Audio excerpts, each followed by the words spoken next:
Sejam muito bem-vindos a mais um vídeo aqui do canal Finanças para Jovens. Eu sou a Raíssa. Gente, no vídeo de hoje eu vou mostrar para vocês as principais ferramentas, tá? Normalmente as ferramentas que são aí mais utilizadas por traders profissionais. Essas ferramentas podem auxiliar vocês a fazer a análise gráfica de uma maneira mais abrangente mesmo, tá? Porque vocês podem usá-las tanto para poder fazer análises para o day trade, que são operações que ocorrem aí, tá? No curto prazo, diariamente, ou então para operações de longo prazo, como swing trade, ou investidor que compra um ativo e segura ele, seja por semanas, meses ou até anos, tá? Então essas ferramentas podem auxiliar vocês a ter uma projeção mesmo, tanto diariamente quanto para um período aí maior. Eu vou usar a plataforma Profit porque na verdade é uma das principais plataformas aí profissionais que são utilizadas aí hoje em dia, tá? Então vamos conferir isso na prática?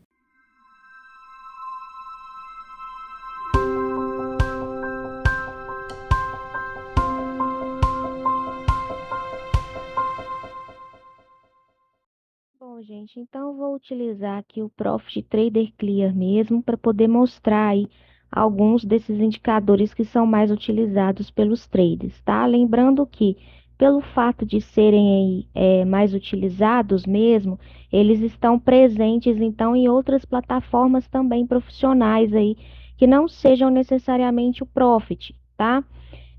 Então, vou começar aqui pelo MACD, que é bastante usado aí também, tá? E o que que acontece com esse indicador, então, gente? Ele tem aí, na verdade, tá? Médias móveis exponenciais. Então, a gente tem uma média móvel exponencial de 26 dias de preço, que a gente chama aí de média longa. E a gente tem também uma média móvel exponencial de 12 dias, tá? Que a gente chama aí de média curta. E além dessas médias do MACD, a gente tem também uma outra média móvel exponencial, então, de 9 períodos mesmo, tá? De 9 dias aí, que seria, então, do próprio MACD, que a gente chama, na verdade, de linha de sinalização, tá? E o que que acontece? O que vocês precisam entender, então, como que funciona, tá? Na verdade, aqui é esse indicador. Normalmente, toda vez que a gente tem aí um cruzamento dessa linha do MACD, tá? Que é essa linha aqui na cor branca para cima, tá? A gente tem, então, na verdade, um período com uma tendência mais de alta mesmo. Toda vez que essa linha branca, então, cruza aí para cima essa outra linha aqui, que na verdade a gente chama de linha de sinalização, tá? Que é essa linha vermelha. Ao passo que toda vez que essa linha branca cruza para baixo, tá? Essa linha de sinalização vermelha, a gente tem então um período, uma tendência mais de baixa mesmo, tá?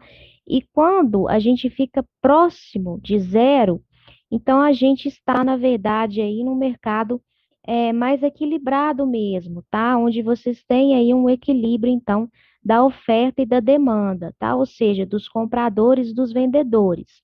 Igual que, por exemplo, se a gente observar, tá? Esse cruzamento aqui para baixo da linha vermelha, a gente consegue perceber que aqui realmente o ativo deu uma desvalorizada, tá? Mais ou menos nessa região aqui. Então, na verdade, isso serve para guiar mesmo em relação aí à compra e à venda, tá? A quantidade mesmo de compradores, de vendedores, mas vocês não podem se basear somente, tá? Por esse indicador aí. É só para vocês terem uma noção mesmo de uma possível tendência, tá? Que pode acontecer aí com o ativo, com o passar aí das horas mesmo durante o pregão, tá? Igual se a gente analisar aqui, por exemplo, nesse trecho aqui já teve um cruzamento, tá? Um certo cruzamento aí para cima da linha vermelha, e aqui realmente a gente teve aí uma pequena valorização, tá? Então, na verdade, esse indicador vai mostrando aí para vocês mesmo uma possível tendência, tá? Que possa acontecer aí durante o pregão. Quando a gente tem um MACD, tá, gente? acima de zero, então a gente está, na verdade, numa tendência mais de alta mesmo, tá? E se a gente estiver aí com o MACD abaixo, tá? De zero, que é o que justamente está acontecendo aqui no momento, menos 3,6, tá? A gente tem aí, na verdade, então, mais uma tendência de baixa mesmo. E se a gente observar, tá? Se a gente voltar aqui para o gráfico, por exemplo, a gente consegue perceber que, na verdade, então, já se formou um canal mesmo, tá? Uma tendência aí mais de baixa mesmo. Até porque a gente tem aqui, tá? Um outro indicador aí, que é o preço de ajuste. A gente não subiu, tá? Não passou aí desse preço de ajuste, que acaba sendo aí uma certa resistência, tá? A gente não passou, então, desse preço de ajuste. Então, na verdade, a gente vem mesmo com uma tendência mais de baixa, tá? Lembrando que, na verdade, está um pouco até de lado, tá? O ativo, normalmente, esse tipo de ativo, que é o mini dólar, tem uma oscilação maior durante o pregão, e se a gente for comparar, então, com outros dias, tá? Com a oscilação aí de outros dias, hoje o ativo está aí um pouco mais de lado, tá? Mas, independentemente disso, a gente consegue observar, então, que a tendência aqui é mais de baixa mesmo, tá? Então, esse indicador, tá? O MACD, que é, na verdade, aí um dos mais utilizados, tá? Pelos traders, o entendimento dele de uma maneira mais resumida e objetiva mesmo, tá, gente? Seria isso, então. Eu vou comentar um pouquinho também com vocês de um indicador que, na verdade, costuma estar sempre presente aqui nos meus gráficos, que é o índice de força relativa, tá? Eu gosto muito dele porque ele também mostra para a gente a relação, tá, de compra e venda, só que aqui no caso vai mostrar, então, a força relativa mesmo, a força de compra e a força de venda, tá? A partir do momento que você tem, tá, um índice de força relativa que está acima aí dos 60, 65, quer dizer, então, para a gente que o mercado já está começando a ficar ali super comprado, tá? Então, se chegar aí nos 70, 75, 80, significa que vai acontecer então uma reversão, tá? Eu tenho um momento ali de super compra, tá? De uma posição de compradores ali que já se excedeu, então o normal, tá? Do mercado é corrigir essa super compra, tá? Então vai começar o que? Entrar os vendedores. E aí por que que serve como parâmetro? Justamente para você não entrar na compra na hora errada. Porque se você entra lá em cima, quando o mercado já está super comprado, a tendência de acontecer uma desvalorização é muito grande. E aí você entrou achando que ia pegar ali aquela onda, tá? De compradores e ia valorizar para você poder sair fazendo um lucro, aí o ativo desvaloriza e você perde, tá? Então, por isso que serve também como um guia aí mesmo, tá? Quando você tem um IFR acima de 75, 80, então o mercado realmente já está ali super comprado e a tendência de acontecer uma reversão e você entrar errado, então é muito grande, tá? E ao contrário, quando você tem um índice de força relativa que já está bem aqui embaixo, tá? Bem abaixo dos 30, 25, 10, 15, que a gente fala aí também de hipervendido, tá? Ou seja, tá muito vendido e a tendência então do ativo subir e acontecer a valorização é muito grande. E aí, se você entra, tá? Numa posição de venda descoberto, por exemplo, achando que vai desvalorizar para você aproveitar aquele momento de desvalorização, aí do nada o ativo começa a subir. Então, é por isso que é bom usar aí esse indicador índice de força relativa, tá? A gente tem também o prior quote, que é o preço de ajuste, esse indicador aqui, tá? Que é justamente, então, um ajuste diário que a Bovespa faz. Todo dia, gente, a Bovespa passa, tá? Esse prior quote ajuste, que é, na verdade, o fechamento ali do dia, como se fosse uma média mesmo, do pregão ali do dia, tá? E ela informa, então, para o investidor esse preço de ajuste, tá?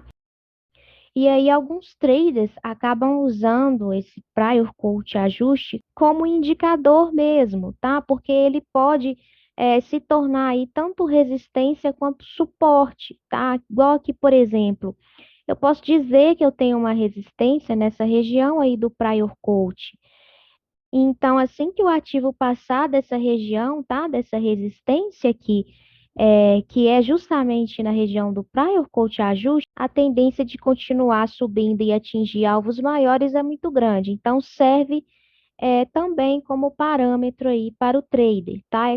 Se vocês diminuírem, tá? Se a gente diminuir aqui o gráfico, a gente consegue ver o prior coach de outros dias também, tá? Que justamente porque a Bovespa informa diariamente mesmo esse fechamento. Igual aqui, por exemplo, a gente tem aí o prior coach de ontem, tá? Que é 5,1. Bom, e um outro indicador também que é bastante utilizado, tá, pelos traders aí é justamente as médias móveis. Então, na verdade, as médias móveis, tá, talvez seja aí o indicador mais básico que a gente tem aqui dentro da plataforma. Tem trader, tá, que tem um operacional aí que só usa uma média móvel, duas médias, tá, e nenhum outro indicador.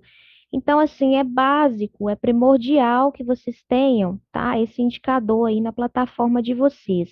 Eu gosto de trabalhar com média móvel exponencial, mas só que isso também depende, tá, gente? Não é só colocar ali necessariamente a média no gráfico. É bom que vocês entendam como que o ativo, como que ele se comporta durante o pregão, tá? Então, por que que eu gosto de usar a média móvel exponencial, por exemplo, no mercado futuro? Porque é um ativo extremamente volátil, tá? Então, eu prefiro que a média seja exponencial do que aritmética. Mas cada trader vai usar aí a média que acha aí que seja compatível com o operacional que ele desenvolveu mesmo, tá? Mas é um indicador, então, que eu considero que seja primordial, principalmente quem está iniciando nas análises mesmo, tá? É igual quando se trabalha com duas médias, quando tem o cruzamento, tá? Das duas médias aqui, igual nessa região, por exemplo, que a gente teve um cruzamento de médias, o ativo posteriormente a esse cruzamento deu essa tendência aqui mais de alta, essa valorização aí. Então, a média também ajuda, tá? Vocês aí a se guiarem durante o pregão. E outra ferramenta que eu acho importante mostrar aqui para vocês também é o book de ofertas, tá, gente? Não é todo trader que trabalha aí com o book de ofertas. Normalmente, os traders que gostam aí do tape trading, tá? Eles não analisam muitos gráficos, eles analisam mais o book mesmo e outras ferramentas, tá? Em conjunto mesmo com o book, como Times and Trades e outras ferramentas também, eles analisam então, tá? As intenções de compra e venda, porque o book de ofertas ele informa justamente isso para a gente, são as intenções, na verdade, tá? De compra e venda. Então, aqui, por exemplo, vocês conseguem colocar aí os maiores lotes, tá? É só vocês configurarem o book aí de vocês, que aqui, na verdade, vai aparecer aí os maiores lotes, tá? Ou seja, as maiores intenções que a gente tem aí de venda e as maiores intenções que a gente tem aí de compra. E por que que eu acho importante, tá? Não necessariamente trabalhar com isso aqui aberto o tempo todo, mas se você achar que seja importante trabalhar com ele aberto o tempo todo, tá? Então você pode deixar aí num outro monitor, na mesma tela, aí fica a seu critério, tá? Justamente porque vocês conseguem ver esse percentual, esse fight, essa briga aí mesmo, tá? De forças, tanto compradora quanto vendedora.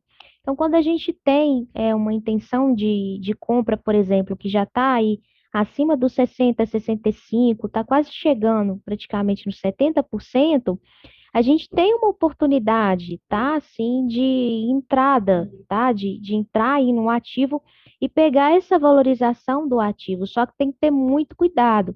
É por isso que tem que trabalhar justamente em conjunto com outros indicadores, porque pode ser que o mercado esteja já super comprado e você entre então na hora errada. Aí é melhor você buscar então outra oportunidade, tá? Mas o book de ofertas ajuda sim vocês a entenderem, tá? Como é que tá aí as intenções, tanto por parte de compra quanto por parte de venda, tá? É interessante também acompanhar bastante quais que são os agentes também, porque isso influencia bastante. Quando a gente tem muito robô de investimento, oscila mais ainda, tá? O book de ofertas, e aí possivelmente essa oscilação vai lá para o gráfico também, e o gráfico costuma oscilar mais. Então, é importante vocês analisarem, darem uma olhada mesmo. Vocês conseguem configurar clicando com o lado direito do mouse, propriedades do livro, e aí vocês conseguem colocar aí as configurações conforme vocês desejarem, tá? Igual aqui tem os agentes que vocês podem separar, tá? Que são, na verdade, as instituições, tá? E que a gente tem aí, as corretoras, as várias corretoras que a gente tem aí, os bancos também, tá? Aqui a quantidade de lotes, vocês conseguem separar quantos que vocês querem ver, tá? Os lotes lá. E tem um vídeo meu onde eu ensino a fazer essa configuração do book de ofertas, tá? Eu vou deixar o link aqui em cima para vocês. Quem quiser, é só acessar o vídeo que eu ensino a fazer essas configurações aqui. Bom, gente, uma outra ferramenta também que eu considero importante é o Times and Trade, mas na verdade não é necessário também olhar sempre, a menos que vocês queiram voltar aí para a técnica mais do tape trading mesmo, tá? E não dos gráficos em si. Mas eu acho importante vocês conhecerem também que é o Times and Trades, tá? Que é justamente onde acontece, então, onde se realiza todas as minhas intenções de compra e venda aqui do book. Então, por isso que é bom também vocês analisarem aí, pelo menos em alguns momentos, então, durante o pregão aí, tá? Bom, gente, então esse é o Times and Trades, tá? Mostrando aqui um pouquinho para vocês de como que seria então essa ferramenta aí, tá? Aqui são as intenções mesmo que a gente já tinha lá no book de ofertas, aí vieram para cá, tá? Se concretizaram. E aqui vocês também podem configurar, clicando com o lado direito aí do mouse para colocar aí conforme vocês desejam que apareça aí na tela de vocês, tá? Bom, gente, então esse foi o vídeo de hoje. Eu espero que vocês tenham gostado. Se vocês gostaram, deixe o like e compartilhem esse vídeo. Não se esqueçam de se inscrever no canal, tá? E ativar as notificações também. Isso é muito importante para que o conteúdo possa chegar aí em outras pessoas que tenham aí os mesmos interesses de vocês, tá? E até o próximo vídeo.